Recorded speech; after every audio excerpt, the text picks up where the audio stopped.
Guys, welcome to my channel, welcome to my mini blog. তো আজকে আসছি একটা মন্দিরে। চলো তোমাদের আজকের মিনি ব্লগটা শেয়ার করি, ঠিক আছে? চলো। তুই ভাষা সকালের দেশ, তুই আমার ঘুমের দেশ, তুই চাদরে মোড়ানো রাত, তোকে চিনতে পেরেছি হঠাৎ। মন্দিরের ভিতরে ঢুকতেই নবগ্রহ ছিল। যারা নবগ্রহ পরিক্রমা করতে চায় সেখানে এসে নবগ্রহ পরিক্রমা করতে পারে।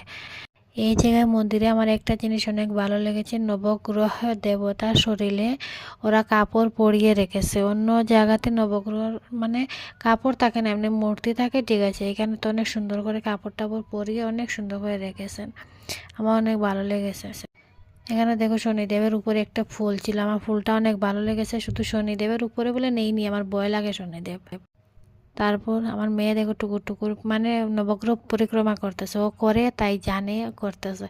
এখানে দেখো গণপতি ছিলেন, এখানে দক্ষিণা দিয়ে আশীর্বাদ নেওয়ার জন্য সব কিছু ছিল। তো কেমন লাগলো আমার মিনি ব্লগ কমেন্ট করে অবশ্যই জানাবে। টাটা।